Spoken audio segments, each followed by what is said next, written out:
friends, welcome to our channel 0 to Pi. Today we will discuss straight line of second degree. Straight line of second degree. Friends, आपके exam में जितने question आए हुए हैं वो second degree की equation के ऊपर बेस्ड ही आए हैं, straight line of second degree. तो देखिए कैसे करेंगे। इक्वेशन है आपके पास सेकंड डिग्री की, ax² plus 2hxy plus by² plus 2gx plus 2fy plus c is equal to 0। Condition to represent a pair of straight line, ये रिप्रेजेंट करेगी pair of straight line को कब? अगर आपको ऑप्शन गिवन हो कि वो पेयर ऑफ स्ट्रेट लाइन को रिप्रेजेंट करेगी या सर्कल को या इलिप्स को, तो उस केस में आप देखो पेयर ऑफ स्ट्रेट लाइन को कब रिप्रेजेंट करेगी? अगर जो डिटर्मिनेंट निकालेंगे किन वैल्यू का, ए एच जी का, देखिए ए एच जी, जैसे आपने ये हॉरिजॉन्टली लिखे ऐसे ही वर्टिकली लिखोगे आप इनको, ए एच जी, ठीक है। ए एच जी, फिर यहाँ पे एच जी था तो यहाँ पे भी एच जी लिया आपने, बी एफ, इनको इसको फिर वर्टिकली लिखोगे तो यहाँ पे एफ आएगा, और सी इज इक्वल टू 0। इसको हम डेल का नाम भी देते हैं कि अगर ये वैल्यू जो डिटर्मिनेंट की वैल्यू अगर इक्वल टू 0 आ जाएगी तो वो किसको रिप्रेजेंट करेगी? Pair of straight line. A क्या है? कोफिशिएंट ऑफ x², एच क्या है? कोफिशिएंट ऑफ xy अपॉन में 2, बी जो है y² का कोफिशिएंट है। ऐसे ही हम g भी निकाल सकते हैं और f भी निकाल सकते हैं। वैल्यू पुट करनी है, और अगर ये वैल्यू इसके डिटर्मिनेंट की वैल्यू अगर इक्वल टू 0 आ जाएगी तब हम क्या बोलेंगे कि वो पेयर ऑफ स्ट्रेट लाइन को रिप्रेजेंट करती है। ठीक है, काफी स्टूडेंट ने डिमांड की थी कि पेयर ऑफ स्ट्रेट लाइन के ऊपर वीडियो बनाइए, तो इसलिए ये बनाई है। देखो अगर ये डिटर्मिनेंट की वैल्यू इक्वल टू 0 आ जाएगी तब हम बोलेंगे वो किसको रिप्रेजेंट करती है? Pair of straight line. एक तो ये तरीका है। एक आप कैसे लर्न कर सकते हो, देखो इस डिटर्मिनेंट को अगर आप ओपन करोगे तो भी वही वैल्यू निकलेगी। देखिए कैसे, या फिर आप ये लर्न कर लो, A B c plus 2FGH। देखो ए बी सी कंटिन्यू आ रहा है, ए बी सी, फिर 2 का गैप हो गया तो 2 लिखा, डी ई का गैप हो गया, फिर FGH माइनस ए माइनस बी माइनस सी। अभी इनके साथ क्या लिखेंगे? देखो ए के साथ लिखोगे f², बी के साथ लिखोगे g², सी के साथ लिखोगे h²। अगर ये वैल्यू इक्वल टू 0 आ जाएगी तब हम क्या बोलेंगे? वो किसको रिप्रेजेंट करती है? Pair of straight line. तो इसको आप लर्न कैसे कर सकते हो? देखो ए बी सी, फिर 2 का गैप हुआ, डी और ई का गैप हुआ तो इसलिए 2 लिखा आपने, FGH माइनस यहाँ पे ए बी सी, माइनस का ए माइनस का बी माइनस का सी, साथ में फिर क्या कंटिन्यूअसली f² g² h²। अगर ये इस पूरे में वैल्यू पुट करने पे बी सी और इन सब की अगर वो इक्वल टू 0 आ जाएगा तो वो किसको रिप्रेजेंट करेगा? Pair of straight line. तो आपको जो सुटेबल लगे आप वो लर्न कर सकते हैं, चाहे आप डिटर्मिनेंट के मेथड से निकालना, चाहे आप इस मेथड से निकालना, बात एक ही है। तो आपको जो अच्छा लगे आप वो लर्न कर लेना, ठीक है। अब देखते हैं, अगर देखो एक चीज और बताती हूँ मैं आपको, इसको रब कर देती हूँ फिर बताती हूँ एक चीज की, अगर कब सर्कल आएगा, कब इलिप्स आएगा, कब हाइपरबोला होगा। इसके ऊपर वैसे मैं एक शॉर्ट ट्रिक की वीडियो बना चुकी हूँ आपके लिए, लेकिन फिर भी कुछ बच्चों की डिमांड है कि इस मेथड से भी बताइए कि वो कब होगा, तो मैं वो भी बता देती हूँ। आपको जो सुटेबल लगे आप उससे कर सकते हैं। इसके 2 मेथड है, एक शॉर्ट ट्रिक मैं पहले ऑलरेडी बता चुकी हूँ आपको कोनिक सेक्शन की। अब ये ट्रिक देखते हैं। देखिए कोई इक्वेशन गिवन है सेकंड डिग्री की, हमें शो करना है वो पेयर ऑफ स्ट्रेट लाइन को रिप्रेजेंट करेगी या पैराबोला को या सर्कल को या इलिप्स को या हाइपरबोला को। तो आप कैसे करेंगे? देखो अगर आपने जो डेल निकाला है अगर उसकी वैल्यू इक्वल टू 0 आएगी, अगर डेल की वैल्यू इक्वल टू 0 आएगी, डेल अभी मैंने बताया कैसे निकालते हैं, a h g B f c. अगर इसका डिटर्मिनेंट इक्वल टू 0 आएगा तब हम बोलेंगे कि वो किसको रिप्रेजेंट करेगी? Pair of straight line. अगर ये वैल्यू नॉट इक्वल टू 0 आएगी, अगर ये वैल्यू नॉट इक्वल टू 0 आएगी तब हम बोलेंगे या तो वो पैराबोला होगा या सर्कल होगा या इलिप्स होगा या हाइपरबोला होगा। ठीक है। इन चारों केस में डेल की वैल्यू नॉट इक्वल टू 0 होगी, ये याद रखना। और डेल की वैल्यू अगर 0 है तो वो क्या होगी, पेयर ऑफ स्ट्रेट लाइन। अच्छा, अगर डेल की वैल्यू नॉट इक्वल टू 0 आ गई तब वो क्या होगा, इन चारों में से क्या होगा, तो उसके लिए आप क्या चेक करोगे, h square minus a b. H यहां से निकालोगे, h square minus a b, अगर वो इक्वल टू 0 आएगा तो बोलेंगे पैराबोला है। अगर वो लेस देन इक्वल टू 0 है, लेस देन 0 है अगर वो, तो वो क्या हो जाएगा, सर्कल होगा। लेकिन सर्कल के लिए भी कब होगा सर्कल, जब कोफिशिएंट ऑफ एक्स स्क्वायर और coefficient of y square equal हो, और एक्स वाई का जो कोफिशिएंट है दैट्स मीन एच जो है वो किसके इक्वल हो, 0 के। कोफिशिएंट ऑफ एक्स वाई 0 होना चाहिए और coefficient of x square equal हो कोफिशिएंट ऑफ वाई स्क्वायर के, तब हम क्या बोलेंगे, वो किसको रिप्रेजेंट करेगा, सर्कल को रिप्रेजेंट करेगा। इलिप्स कब होगा, जब h square minus a b is less than 0। इन दोनों चीजों में कंफ्यूज नहीं होना। सर्कल में तो ये दो कंडीशन है और इलिप्स में ये कंडीशन नहीं है। इलिप्स में जो एक्स वाई का कोफिशिएंट है वो 0 नहीं होगा, ठीक है। और यहाँ पे क्या है, हाइपरबोला कब होगा, अगर H square minus a be greater than 0 होगा तब क्या होगा, वो हाइपरबोला। तो ये भी आपके पास एक ट्रिक है, इसके जरिए भी आप चेक कर सकते हो। एक मैं पहले भी करा चुकी हूँ, जो आपको अच्छी लगे वो आप कर सकते हो। दोनों से आंसर सेम आएगा, कोई डिफरेंस नहीं है, ठीक है। अब चलते हैं इनके ऊपर जो बेस्ड क्वेश्चन आए हैं एग्जाम में, वो देखते हैं कि किस टाइप से आए हैं। क्वेश्चन देखिए, यूपी टीजीटी 2019 में आया हुआ है। The equation 6x square minus 5xy minus 6y square plus 14x plus 5y plus 4 is equal to 0 represent करेगा सर्कल, हाइपरबोला, इलिप्स या पेयर ऑफ स्ट्रेट लाइन। अच्छा, अभी हमने इक्वेशन पढ़ी थी, क्या पढ़ी थी, ax square plus 2hxy plus by square plus 2gx plus 2fy plus c is equal to 0। इससे अगर मैं कंपेयर करूं तो a की वैल्यू क्या आएगी आपके पास, a की वैल्यू 6, b की वैल्यू -6 एंड c की वैल्यू 4। अच्छा, अब h की वैल्यू निकालेंगे तो h की वैल्यू क्या होगी, -5/2। g की वैल्यू कितनी होगी, 7, और यहाँ पे f की वैल्यू क्या होगी, 5/2। हमारे पास वैल्यू आ गई। हमें सबसे पहले चेक करने के लिए डेल निकालना होगा कि डेल आपका 0 है तो पेयर ऑफ स्ट्रेट लाइन होगा, पेयर ऑफ स्ट्रेट लाइन, ठीक है। अगर डेल नॉट इक्वल टू 0 हुआ तब हम चेक करेंगे कि वो सर्कल, इलिप्स या हाइपरबोला में से कुछ होगा, ठीक है। तब उसके लिए फिर हम अलग कंडीशन पे चलेंगे। तो देखो, सबसे पहले हम डेल निकालते हैं, वो 0 है भी या नहीं है। तो डेल निकालेंगे तो डेल के लिए क्या था आपके पास, डिटर्मिनेंट क्या निकालते हो आप, a h g B F F c, इसका डिटर्मिनेंट इक्वल टू 0 निकालते हो। सबकी वैल्यू पता है, पुट कर दो। ए की जगह पे 6, एच की वैल्यू -5/2, जी की वैल्यू 7, ये टर्म्स एज इट इज यहाँ आएंगी, -5/2 और 7। बी कितना है, -6, एफ है, एफ कितना है, 5/2, यहाँ पे फिर एफ है 5/2, सी कितना है, 4। इसका जब आप डिटर्मिनेंट निकालोगे तो सिंपल कैलकुलेशन है, आप कर लेना। इसका डिटर्मिनेंट इक्वल टू 0 आएगा।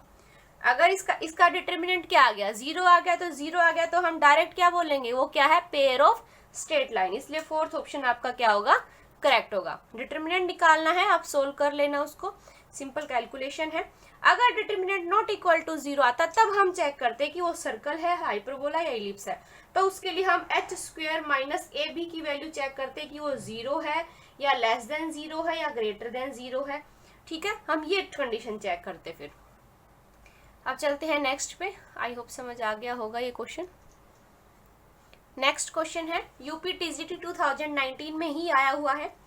इफ इक्वेशन, ये इक्वेशन गिवन है सेकंड डिग्री की, represent a pair of straight line. इसने बोला है ये जो गिवन इक्वेशन है ये रिप्रेजेंट करती है pair of straight line, then the value of k, इस के की वैल्यू हमें निकालनी है, क्या होगी। हमें पता है पेयर ऑफ स्ट्रेट लाइन है तो इसका मतलब डेल की जो वैल्यू है वो इक्वल टू 0 होगी। मतलब हमें पता है कि अगर मैं डिटर्मिनेंट निकालूं ए एच जी, फिर यहाँ पे फिर से एच और G, B F F C, equal to 0 आ जाएगा तब हम बोलेंगे वो पेयर ऑफ स्ट्रेट लाइन को रिप्रेजेंट करती है। या हमने ये भी बताया था कि या आप इस तरीके से भी निकाल सकते हो, a B c plus 2 time f g h minus a f square minus b g square minus c h square is equal to 0। इन दोनों में से किसी में भी आप वैल्यू पुट करना और आंसर निकालना। तो देखो सबसे पहले ए की वैल्यू क्या होगी, यहाँ पे 3, ये होगी ए की वैल्यू। ए क्या है 3, बी क्या है 2, सी क्या है आपके पास के, एच की वैल्यू क्या है, एच की वैल्यू 7/2। ऐसे ही अगर मैं जी की वैल्यू पूछूं तो एक्स के साथ जो कोफिशिएंट है उसका हाफ मतलब 5/2। एफ की वैल्यू क्या होगी 5/2। सबकी वैल्यू पता है, आप चाहे इसमें वैल्यू पुट करो चाहे इसमें वैल्यू पुट करो, जहां आपका मन हो। हम इसमें करके करते हैं सोल्व। देखो क्या आया, ए बी सी मतलब 3 इंटू में 2 इंटू में 4 मतलब के मतलब 6K प्लस 2 इंटू में एफ जी एच, एफ कितना है 7/2, जी कितना है 5/2, फिर से कितना है 5/2। ठीक है, फिर उसके बाद क्या है देखो माइनस ए एफ स्क्वेयर, ए कितना है 3, एफ स्क्वेयर मतलब 5/2 का स्क्वेयर 25/4 माइनस बी, बी कितना है 2 इंटू में जी स्क्वेयर 25/2 4 माइनस सी कितना है के, एच स्क्वेयर मतलब 49/4 इज इक्वल टू 0। सिंपल कुछ नहीं किया है, वैल्यू पुट की है। अब इसको सिंपल कैलकुलेशन जैसे हम करते हैं वो करना है, सोल्व करना है। तो कैलकुलेट करोगे तो आप क्या आएगा देखो 6K प्लस इसको सोल्व करोगे तो 175/4 माइनस 25 इंटू में 3 75/4 minus 50/4 minus 49/4 is equal to 0। अभी देखो के वाले टर्म्स को एक साथ करते हैं सोल्व और इनको अलग से। तो क्या बना आपका माइनस का 25K माइनस प्लस का 50 इज इक्वल टू 0। के की वैल्यू निकालनी है तो के किसके इक्वल होगा 2K। तो ऑप्शन कौन सा करेक्ट होगा, सेकंड ऑप्शन आपका करेक्ट ऑप्शन होगा। बस सिंपल कैलकुलेशन है वो तो आपको करनी ही पड़ेगी। अगर किसी को पता है कि ये कंडीशन या ये कंडीशन जो आपका मन करे वो आप अप्लाई करना और उसको इक्वल टू 0 अगर वो है तो पेयर ऑफ स्ट्रेट लाइन को रिप्रेजेंट करते हैं। ठीक है, अब चलते हैं नेक्स्ट पे। नेक्स्ट क्वेश्चन ये भी आपका यूपी टीजीटी 2019 में ही आया हुआ है। कोनिक सेक्शन गिवन है, इस इलिप्स होगा, हाइपरबोला, पैराबोला या pair of straight line. Similar उसी तरीके से करेंगे। सबसे पहले हम डेल निकालेंगे, अगर वो इक्वल टू 0 आ गया तो हम पेयर ऑफ स्ट्रेट लाइन बोलेंगे। अगर नॉट इक्वल टू 0 आया तब हम चेक करेंगे कि वो इलिप्स की कंडीशन को सेटिस्फाई करता है, हाइपरबोला या आपके पास सर्कल होगा। ठीक है, तो देखो कैसे करेंगे। सबसे पहले हम डेल निकालेंगे तो ए की वैल्यू चाहिए हमें। ए कितना है यहाँ पे coefficient of x square 1, b कितना है coefficient of y square that is 1। यहाँ पे एच की वैल्यू क्या होगी 1/2, यहाँ पे जी की वैल्यू क्या होगी 1/2, एफ की वैल्यू 1/2 और सी की वैल्यू कितनी है, ये 1 इधर आएगा माइनस का हो जाएगा तो सी कितना हुआ -1। ठीक है, तो देखो डेल के लिए हमने अभी क्या पढ़ा है, डेल निकालने के लिए हमारे पास क्या फॉर्मूला था, a B c plus 2FGH minus a f square minus b g square minus c h square is equal to 0। Value पता है, पुट कर देते हैं। ए की जगह पे 1, बी की जगह पे 1, सी की जगह पे -1 प्लस 2 इंटू में f g h 1/2 1/2 1/2 1/8 minus a into में f square 1/4 minus b into में g square 1/4 minus c into में एच स्क्वेयर मतलब माइनस माइनस प्लस 1/4। तो देखो 1/4 से 1/4 कैंसिल, यहाँ से भी 1/4 से 1/4 कैंसिल, क्या बचा आपके पास -1। दैट्स मीन जो डेल है वो नॉट इक्वल टू 0 आया।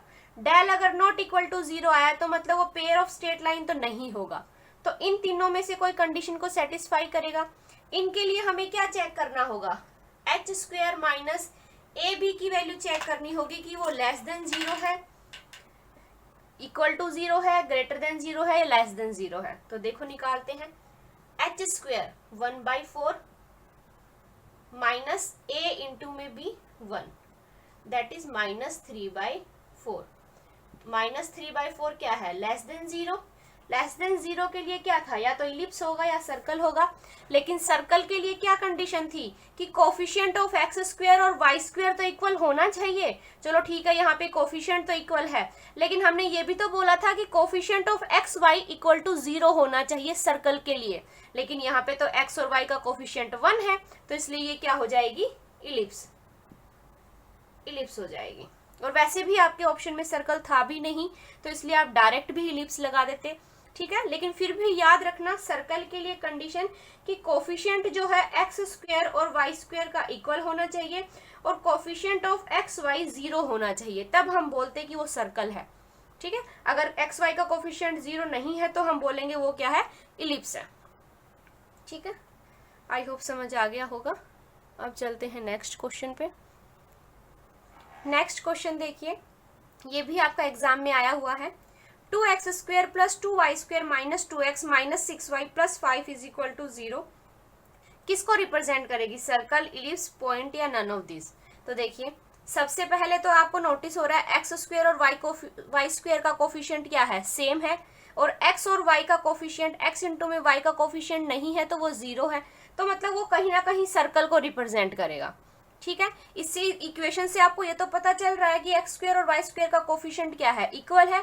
और एक्स इंटू में वाई का कोफिशिएंट है नहीं, मतलब वो 0 है। तो मतलब ये इक्वेशन सर्कल की हो सकती है।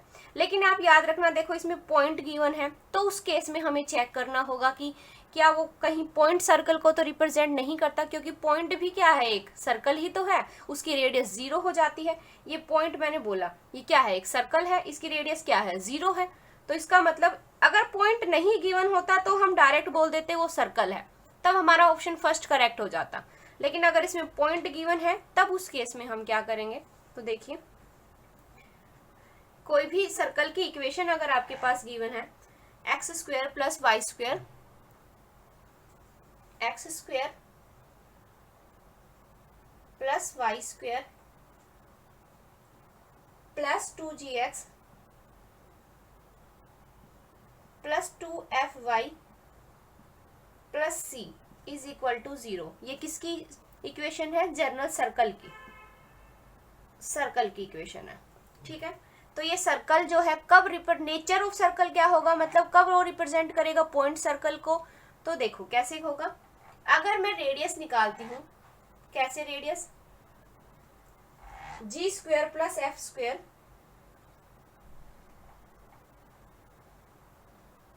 अगर G square plus F square minus C, अगर ये वैल्यू इक्वल टू 0 आ जाए या ग्रेटर देन 0 आ जाए या लेस देन 0 आ जाए, तीनों कंडीशन बता देती हूं मैं आपको।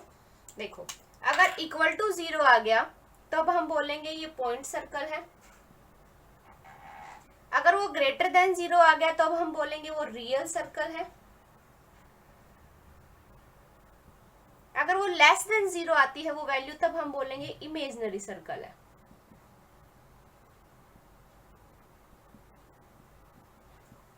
तो देखो यहाँ पे पॉइंट गिवन है, पॉइंट गिवन है तो हमें चेक करना होगा कि कहीं ये पॉइंट सर्कल तो नहीं है, क्योंकि देखो पॉइंट अपने आप में भी खुद भी तो एक सर्कल है जिसकी रेडियस क्या है, 0 है।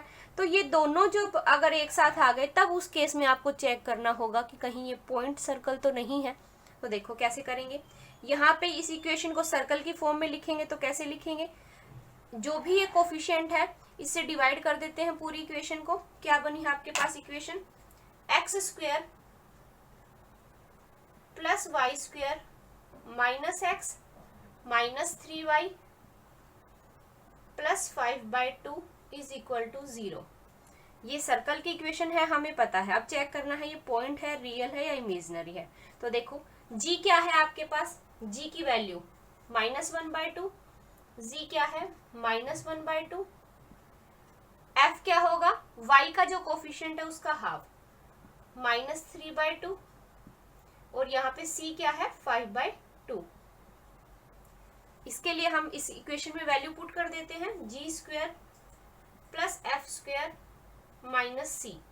चेक करो, g² 1/4, f² 9/4 minus 5/2, that is 5/2 minus 5/2 हुआ, क्या हुआ 0।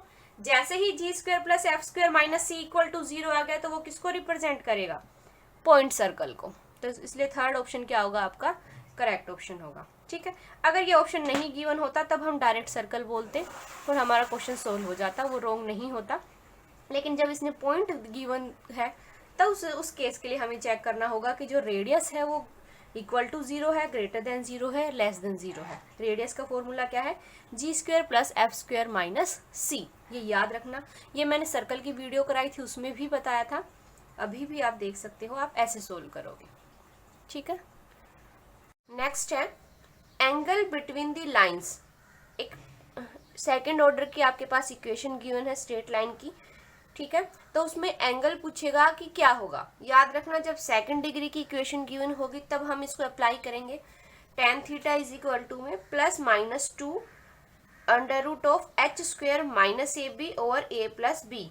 h आपको पता है कोफिशिएंट ऑफ xy है, a कोफिशिएंट ऑफ x² और b कोफिशिएंट ऑफ y²। ये फॉर्मूला है, ये आपको लर्न करना है। ठीक है, ये लाइंस पैरेलल कब होंगी, अगर h² इक्वल होगा ab के। अगर ये ऊपर वाली टर्म इक्वल होगी, h² अगर इक्वल होगा ab के, तब हम बोलेंगे ये दोनों जो पेयर ऑफ लाइंस आएंगी वो क्या होंगी, पैरेलल होंगी।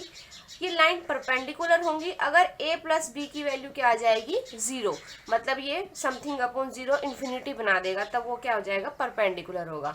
मतलब a plus b equal to 0 होगा, तब वो दोनों जो पेयर ऑफ लाइन्स है वो क्या होंगी, परपेंडिकुलर होंगी। तो देखिए क्वेश्चन पूछा था आपका एग्जाम में, क्या था, the angle between the straight line represented by the equation. इसने एंगल पूछा है बिटवीन द स्ट्रेट लाइन के बीच में, और इक्वेशन गिवन है, सेकंड डिग्री की इक्वेशन गिवन है, y² minus xy minus 6x² is equal to 0। 4 option आपके पास गिवन है। देखिए जब भी सेकंड डिग्री की इक्वेशन मिलेगी तो आपका फॉर्मूला क्या होगा, tan theta is equal to में +-2 √h² minus ab over a plus B.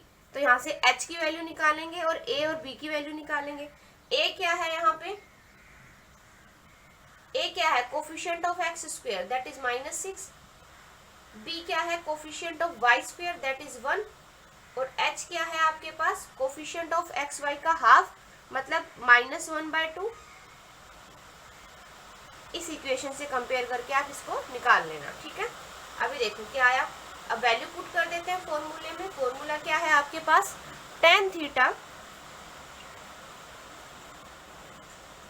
Is equal to में +-2 √h² minus ab, h² 1/4 minus ab, मतलब minus minus +6 upon a plus b -5, a plus b -5। तो tan theta किसके इक्वल आया, tan theta is equal to में +-2, ये आया आपका रूट, इसको सॉल्व करोगे तो 25/4 अपॉन में 5 प्लस माइनस साथ में इधर ही ले लेते हैं, तो ये क्या बना आपका +-2 5/2 हुआ, रूट हटाएंगे तो, और इंटू में 1/5 चल ही रहा है। तो देखो 5 से 5 कैंसिल, 2 से 2 कैंसिल, tan थीटा किसके इक्वल आया, +-1 के। tan थीटा किसके इक्वल आया, +-1 के, मतलब एक बार tan थीटा क्या होगा, 1 के इक्वल पुट करो, और एक बार tan थीटा को -1 के पुट करो। यहाँ से tan theta is equal to में 1 है, तो मतलब थीटा की वैल्यू क्या आ गई, डायरेक्ट 45 लिख सकते हो आप। यहाँ पे tan थीटा, इस -1 को आप लिख सकते हो tan 180 माइनस 45, क्योंकि वो tan 180 माइनस 45 किसके इक्वल होगा, -1 के। तो यहाँ से थीटा जो है किसके इक्वल आया, देखो tan theta is equal to में tan 135 हुआ, थीटा की वैल्यू क्या आ गई 135 डिग्री। जो भी आपका ऑप्शन में दिखे वो आपका क्या होगा आंसर होगा। थीटा की वैल्यू 45 डिग्री भी हो सकती है और 135 डिग्री भी हो सकती है। अब ऑप्शन में 135 तो है नहीं, क्या है गिवन में 45, तो ऑप्शन सेकंड क्या होगा आपका करेक्ट ऑप्शन होगा। ठीक है, इस तरीके से आपको ये फॉर्मूला लर्न होना चाहिए कि अगर सेकंड डिग्री की इक्वेशन गिवन होगी स्ट्रेट लाइन की, तब हम ये फॉर्मूला अप्लाई करेंगे और आपका सॉल्यूशन आ जाएगा। और इसके ऊपर ये बेस्ड क्वेश्चन आया हुआ है, इसीलिए कराया है। अब चलते हैं नेक्स्ट टॉपिक पे। नेक्स्ट क्वेश्चन है आपका, अगर एंगल निकालना हो बिटवीन टू कर्व्स, दो कर्व गिवन है उसके बीच में एंगल निकालना हो तो कैसे निकालेंगे। tan theta is equal to में m2 minus m1 over 1 plus m1 m2। m1 और m2 क्या है आपकी स्लोप ऑफ कर्व है। m1 और m2 क्या है आपकी, m2 और m1 क्या है आपकी slope of curve, slope of जो गिवन कर्व है उसकी स्लोप है। ठीक है, स्लोप कैसे निकालते हैं, कोई भी आपके पास इक्वेशन गिवन होगी कर्व की तो हम उसके अंदर से dy बाई dx की वैल्यू निकालेंगे, वो क्या होती है आपकी स्लोप होती है। अभी क्वेश्चन से ज्यादा क्लियर होगा। देखो क्वेश्चन आया था आपका, the angle of intersection of curve y is equal to में 4 minus x square and y is equal to x square. इन दोनों के बीच का जो एंगल ऑफ इंटरसेक्शन है वो निकालना है, क्या होगा y is equal to 4 minus x square, y is equal to में एक्स स्क्वेयर। सबसे पहले इंटरसेक्शन की बात की है तो हम देखेंगे कि ये दोनों कहाँ पे इंटरसेक्ट करती हैं। तो देखो क्या गिवन है आपके पास, y इज इक्वल टू में 4 minus x square and y is equal to में एक्स स्क्वेयर गिवन है आपको।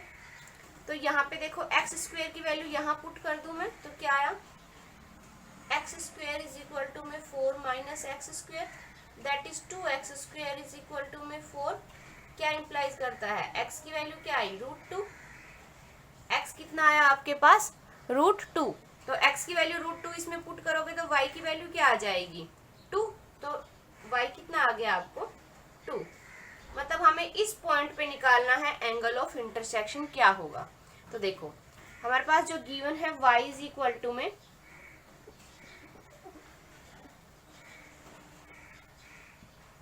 4 माइनस एक्स स्क्वेयर और एक गिवन है y इज इक्वल टू में एक्स स्क्वेयर। स्लोप निकालेंगे, पहले इनकी स्लोप क्या होगी, हम मैंने बोला था dy बाई dx निकालना है। स्लोप के लिए y का with respect to x derivative क्या है यहाँ पे माइनस का 2x। ठीक है, ये आपकी वैल्यू आएगी। फर्स्ट जो स्लोप आएगी उसको आप m1 का नाम दे दीजिए। यहाँ से आप डेरिवेटिव निकालोगे तो m2 that is dy by dx किसके इक्वल आएगा 2x के। और ये किस पॉइंट पे निकालना है √2 और 2 पे, तो m1 की वैल्यू जो है √2 और 2 पे कितनी होगी माइनस का 2 √2, x की वैल्यू √2 पुट करेंगे तो माइनस का 2 √2। ऐसे ही m2 की वैल्यू क्या होगी इस पॉइंट पे ही √2 और 2 के ऊपर 2 √2। ठीक है, m1 भी आ गया m2 भी आ गया, फॉर्मूला पता है वैल्यू पुट कर देते हैं। tan theta is equal to में m2 minus m1 2 √2 minus 2 √2, minus minus plus हो गया अपॉन में 1 माइनस 2 इंटू में 2 4, 4 इंटू में 2 8। ठीक है, m1 इंटू में m2 करेंगे तो 8 आएगा यहाँ पे। तो यहाँ पे tan थीटा किसके इक्वल हुआ 2 और 2 4 √2 अपॉन माइनस का 7 है लेकिन मोड करेंगे तो 7 हो जाएगा, कोई फर्क नहीं पड़ता। ये क्या होगा आपका आंसर होगा। तो थीटा की वैल्यू निकालनी है तो देखो थीटा किसके इक्वल हो जाएगा tan इनवर्स 4 √2 अपॉन 7। तो मतलब आपका फर्स्ट ऑप्शन क्या होगा करेक्ट ऑप्शन होगा। तो याद रखना दो कर्व गिवन है उनके बीच में एंगल निकालना होगा, तब हम उस केस में क्या करेंगे स्लोप फाइंड करेंगे दोनों कर्व की। m1 और m2 स्लोप आ गई, फॉर्मूला लगाएंगे m2 minus m1 over 1 plus m1 m2 और फिर वैल्यू आप सोल्व करना है, सिंपल कैलकुलेशन है। ठीक है, नेक्स्ट है एरिया ऑफ ट्रायंगल निकालना हो तो कैसे निकालेंगे। देखिए 3 वर्टिसेस गिवन है आपके पास x1 y1 x2 y2 x3 y3 are vertices of triangle. तब एरिया ऑफ ट्रायंगल क्या होगा half of x1 y1 first coordinate लिखा x1 y1, यहाँ पे थर्ड जो वैल्यू है वहाँ पे 1 पुट किया, फिर सेकंड कोऑर्डिनेट लिखा x2 y2, फिर ये 1, फिर थर्ड कोऑर्डिनेट लिखा x3 y3 और ये 1। इस तरीके से आप इसका डिटरमिनेंट निकालोगे, वो आपका क्या होगा, एरिया ऑफ ट्रायंगल। या आप ये फॉर्मूला भी लर्न कर सकते हो, देखो x1 और y2 माइनस y3। अब क्या करोगे, x2 y3 minus y1 plus x3। अब x3 तो ले लिया हमने, तो ये y3 नहीं करना हमें इंक्लूड, तो हम क्या करेंगे y1 minus y2, y1 minus y2। आपको जो फॉर्मूला सुटेबल लगे आप वो लर्न कर सकते हो। जैसे फर्स्ट क्वेश्चन देखिए, area of triangle with vertices, 3 vertices given है ट्रायंगल की, उसने पूछा इसका एरिया क्या होगा। तो हमें पता है फॉर्मूला क्या होता है एरिया का, 1/2 mode of x1 y1 1, determinant of मतलब -6 और 0, फिर यहाँ पे 1 हो जाएगा। अब इस कोऑर्डिनेट को लिखेंगे तो 1 1, थर्ड वैल्यू 1, थर्ड वैल्यू तो 1 है, इसकी क्या है 0 और 2। इसका डिटरमिनेंट निकाल देंगे, वो हमारा आंसर हो जाएगा। हाफ क्या हुआ, -6 1 -2 -1 प्लस 0 के साथ कुछ भी मल्टीप्लाई करोगे तो 0 ही रहेगा, प्लस 1 2 -0, दैट इज 1/2 इंटू में 6 + 2 हुआ 8, दैट इज 4 स्क्वायर यूनिट। कितना हुआ, 4 स्क्वायर यूनिट। तो आपका कौन सा ऑप्शन करेक्ट है, फर्स्ट ऑप्शन करेक्ट है। ठीक है, इस तरह से अगर वो एरिया ऑफ ट्रायंगल पूछेगा तो आप ऐसे निकालोगे। अब चलते हैं नेक्स्ट टॉपिक पे।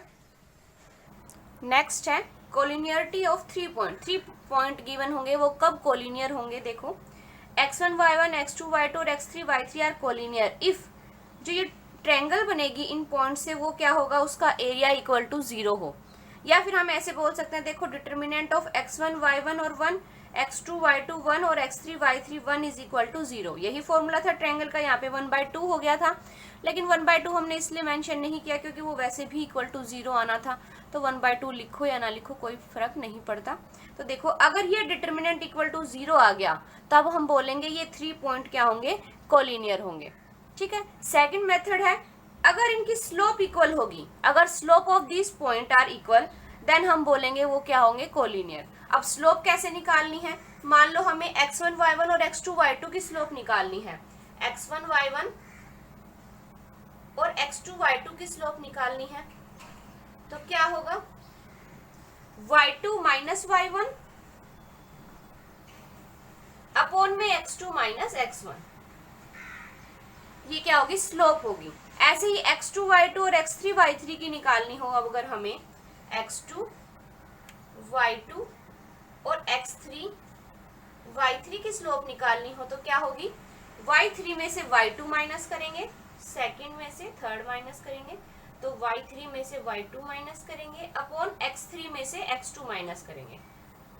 ये क्या होती है, आपकी स्लोप होती है। अगर 2 पॉइंट आपके पास गिवन है, अगर उनकी स्लोप निकालनी हो तो कैसे करोगे आप, y2 minus y1 upon x2 minus x1, ये दोनों पॉइंट होंगे तो y3 minus y2 upon x3 minus x2। ठीक है, इसने बोला है ये स्लोप अगर इक्वल हुई तब हम बोलेंगे वो पॉइंट क्या होंगे, कोलिनियर होंगे।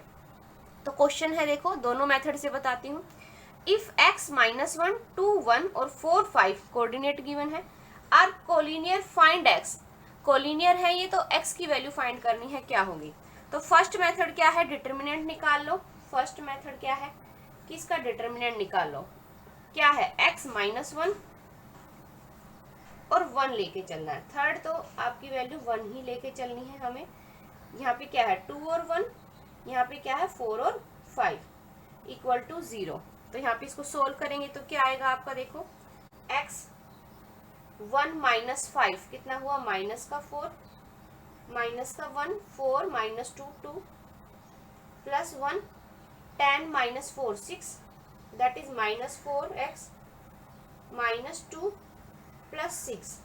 तो यहाँ से -4x plus 4 is equal to 0, equal to 0 चल रहा है ये। तो x की वैल्यू क्या आ गई आपके पास, 1। ये क्या होगा आपका आंसर, हमें x की वैल्यू ही तो निकालनी थी, तो ये आपका आंसर आ गया। एक मेथड ये है, स्लोप वाले मेथड से करोगे तो कैसे करोगे, देखिए सेकंड मेथड। सेकंड मेथड क्या है आपका, कि स्लोप ऑफ ए बी, अगर मैं इसको ए नाम दूं, इसको बी नाम दूं और इसको सी, तो हम कहेंगे slope of A B equal होगा स्लोप ऑफ बीसी के। कोलिनियर की यही कंडीशन है कि slope of A B equal होगा स्लोप ऑफ बीसी के। तो स्लोप ऑफ ए बी क्या होगा, ए और बी की स्लोप क्या होगी, मैंने क्या बोला था, y2 में से y1 माइनस करेंगे, तो 1 माइनस माइनस 1 2 हुआ, अपॉन में 2 माइनस एक्स, 2 माइनस एक्स किसके इक्वल होगा, बीसी के। बीसी क्या होगा, 5 में से 1 माइनस करोगे दैट इज 4, 4 में से 2 माइनस करोगे दैट इज 2। यहाँ से ये किसके इक्वल हुआ, 2 इंटू में 2 और 2 से ये 2 कैंसिल हो गया, क्रॉस मल्टीप्लाई करेंगे तो क्या आएगा, 2 minus x is equal to में 1। यहाँ से x की वैल्यू निकालोगे तो कितनी आएगी, 1। ये क्या होगा आपका आंसर। तो जो आपको सुटेबल लगे आप वो सोल्व कर सकते हैं उस मेथड से। ये भी मेथड है और ये भी मेथड है। एक है कि आप इसका जो एरिया निकलता है या फिर आप बोल सकते हो इसका जो डिटर्मिनेंट निकलेगा वो इक्वल टू 0 आना चाहिए, या फिर आप स्लोप वाले मेथड से कर सकते हो। ठीक है, अब चलते हैं नेक्स्ट टॉपिक पे। नेक्स्ट टॉपिक है सेंट्रोइड ऑफ ए ट्रायंगल। क्या है देखो, सेंट्रोइड ऑफ ट्रायंगल होता क्या है, point of intersection of median of A triangle is called centroid of triangle. कोई ट्रायंगल है उसकी जो मीडियन करते हैं हम ड्रा, उनका जो इंटरसेक्शन होता है उसको हम क्या बोलते हैं, सेंट्रोइड ऑफ ट्रायंगल बोलते हैं।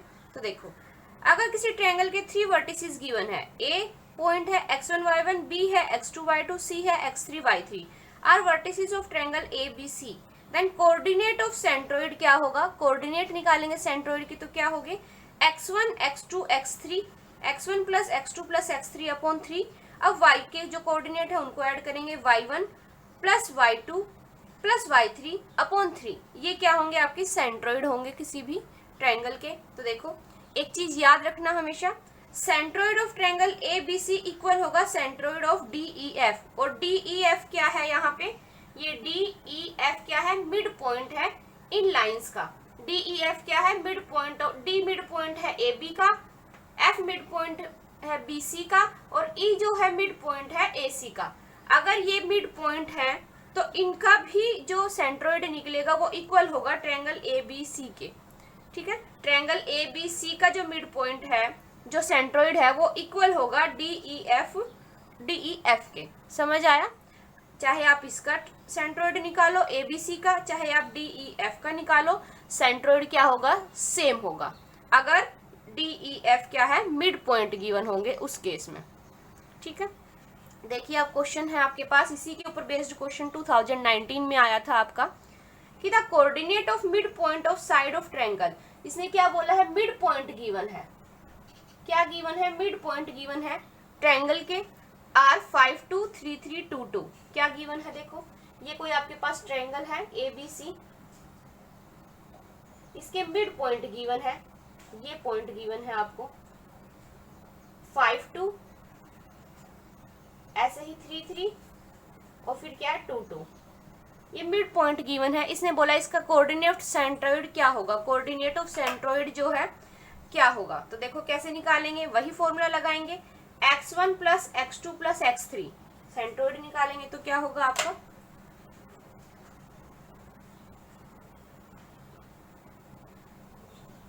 x वाले जो कोऑर्डिनेट है उनको ऐड करेंगे। x का क्या है, 5 है, फिर क्या है 3 है, और फिर क्या है 2 है।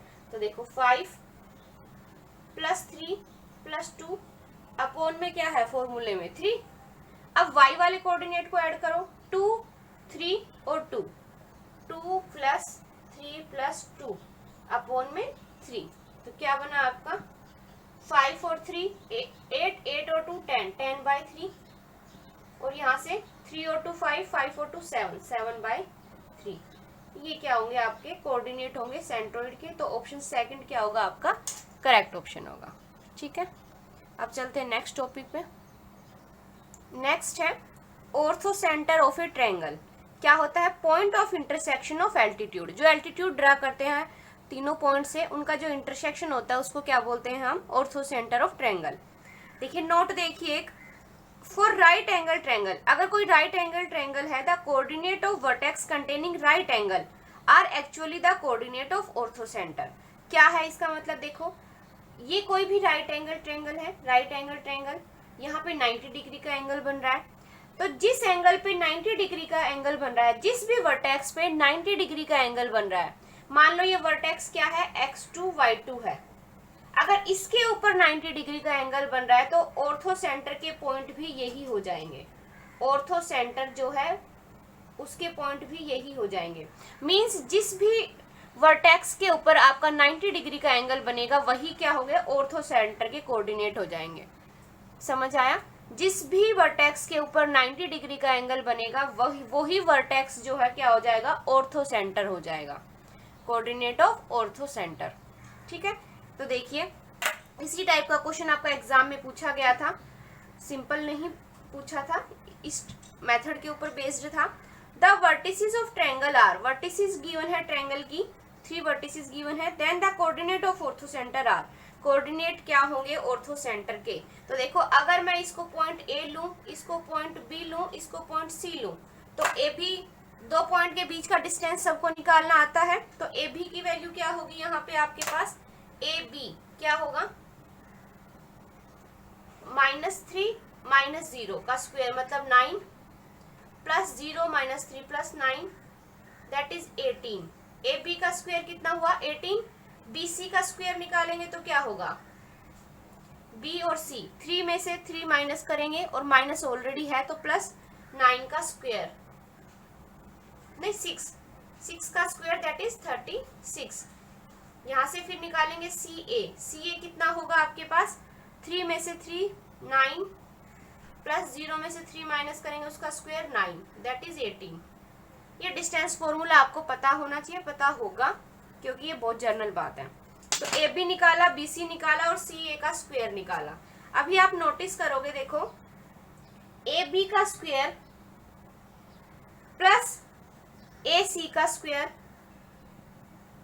किसके इक्वल है, बी सी के स्क्वायर के, यही है।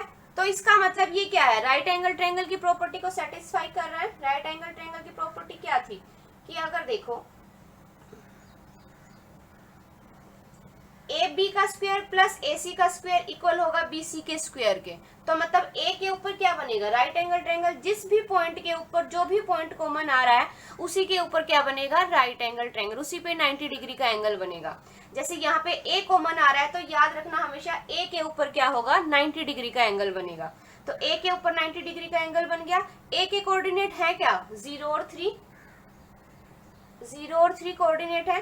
तो जिस भी मैंने बोला था, जिस भी वर्टेक्स के ऊपर आपका 90 डिग्री का एंगल बनेगा वही आपकी क्या होंगे, कोऑर्डिनेट ऑफ ऑर्थो सेंटर। तो कोऑर्डिनेट ऑफ ऑर्थो सेंटर क्या हो गए, कोऑर्डिनेट क्या हो गए ऑफ ऑर्थो सेंटर,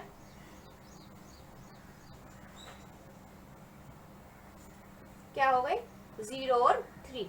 जिस भी पॉइंट के ऊपर आपका 90 डिग्री का एंगल बनेगा वही क्या हो जाएंगे, कोऑर्डिनेट ऑफ ऑर्थो सेंटर हो जाएंगे। ठीक है, ये तब लगेगी ये कंडीशन जब आपके पास राइट एंगल ट्रायंगल होगी। अगर सिंपल ट्रायंगल होगी तो फिर उसके लिए आपको जनरल मेथड ही अप्लाई करना होगा, लेकिन अगर राइट एंगल ट्रायंगल है तो आपको डायरेक्ट आपको आंसर मिल जाएगा, उसमें आपको कोई सोल्व नहीं करना होगा। नेक्स्ट देखिए, नेक्स्ट क्वेश्चन है vertices of triangle are given then coordinate of orthocentre are क्या होंगे। सबसे पहले हम चेक करेंगे क्या ये वर्टेक्स जो वर्टिसेस गिवन है ट्रायंगल की, क्या ये ट्रायंगल राइट एंगल ट्रायंगल है। तो सबसे पहले ए बी निकालेंगे, ए बी का स्क्वायर किसके इक्वल होगा, 4 का स्क्वायर मतलब 16 के। ऐसे ही बी सी निकालेंगे, B C distance of B C कितना होगा, 4 का स्क्वायर प्लस 5 का स्क्वायर मतलब 16 प्लस 25 दैट इज 41। ऐसे ही सी ए का स्क्वायर निकालेंगे, डिस्टेंस बिटवीन सी एंड ए मतलब 5 का स्क्वायर दैट इज 25। अब आप नोटिस करोगे यहाँ पे ए बी का स्क्वायर प्लस ए सी का स्क्वायर किसके इक्वल है, बी सी के स्क्वायर के, यही है। देखो 16 प्लस 25 करेंगे तो 41 ही आएगा, तो मतलब ये इसके इक्वल है। मीन्स ये राइट एंगल ट्रायंगल बना रही है किस पॉइंट के ऊपर, ए पॉइंट पे, मतलब ये राइट एंगल ट्रायंगल बना रही है ए पॉइंट के ऊपर, ए पॉइंट पे, और ए पॉइंट है क्या 0 0, तो मतलब ये कोऑर्डिनेट क्या होंगे, कोऑर्डिनेट ऑफ सेंट्रोइड क्या होंगे, जिस भी पॉइंट के ऊपर 90 का एंगल बनाया है वो, मतलब 0 0 क्या होगा आपका आंसर हो जाएगा। ठीक है। नेक्स्ट है, अगर सर्कम सेंटर निकालना हो राइट एंगल ट्रायंगल का तो वो क्या होता है, मिड पॉइंट ऑफ हाइपोटेनस। देखो ये राइट एंगल ट्रायंगल ऐसे ही बनती है, ये क्या होता है आपका हाइपोटेनस होता है, ये परपेंडिकुलर होता है, ये बे।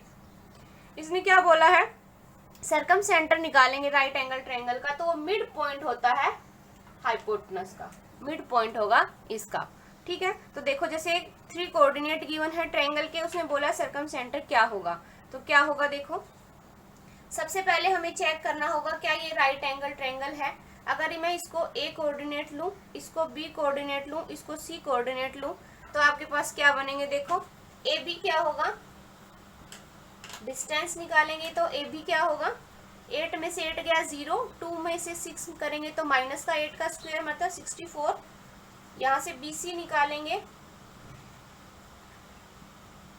2 में से 8 गया 36, 2 में से 8 करोगे तो माइनस का 6 आएगा, माइनस का 6 का स्क्वायर 36, -2 + 2 0, मतलब अब CA निकालेंगे। कुछ नहीं है, डिस्टेंस निकालनी है 2 पॉइंट के बीच की। CA कैसे होगा, 2 में से 8 माइनस करोगे कितना हुआ 6, 6 का स्क्वायर 36 प्लस माइनस का 2 माइनस का 6 प्लस 64 दैट इज 100। मतलब AB का स्क्वायर, BC का स्क्वायर, CA का स्क्वायर आ गया। अब चेक करेंगे क्या ये राइट एंगल ट्रायंगल है। आप देखो नोटिस करोगे यहाँ पे AB का स्क्वायर प्लस BC का स्क्वायर किसके इक्वल है, CA के स्क्वायर के, यही है। 64 + 36 करेंगे तो 100 ही आएगा। तो इसका मतलब ये क्या है, राइट एंगल ट्रायंगल की प्रॉपर्टी को सेटिस्फाई कर रही है। मतलब यहाँ पे राइट एंगल किस पे बनेगा, मैंने बोला था जो भी कोऑर्डिनेट आपके पास, जो भी वर्टेक्स आपके पास कॉमन आएगा उसी के ऊपर राइट एंगल बनेगा, 90 का एंगल बनेगा। देखो यहाँ पे कॉमन क्या आ रहा है, B आ रहा है, तो B पे क्या बनेगा 90 डिग्री का एंगल। तो यहाँ पे देखो ये ट्रायंगल है आपकी, तो ये B पॉइंट होगा जिसके ऊपर 90 का एंगल बनेगा, A और C। तो देखो A क्या है आपके पास 8 और 6, B क्या है 8 और -2, C क्या लिया आपने 2 और -2। हमने क्या बोला था, सर्कम सेंटर क्या होगा, जो ये हाइपोटेनस है इसका मिड पॉइंट, इसका मिड पॉइंट निकालना आता है हमें, x1 + x2/2। तो देखो क्या होगा मिड पॉइंट,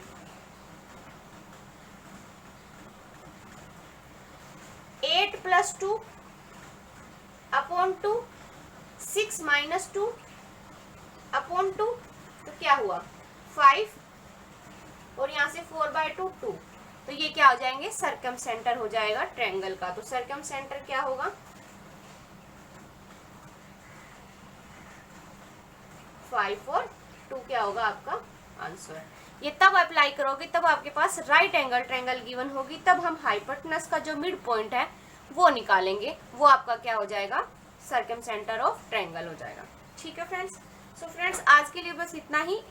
जितना आपके एग्जाम में जिस टॉपिक से पूछा गया था वो मैंने मोस्टली कवर करा दिया है। फिर भी किसी का कोई टॉपिक रह जाता है तो आप मुझे कमेंट करके बता सकते हैं।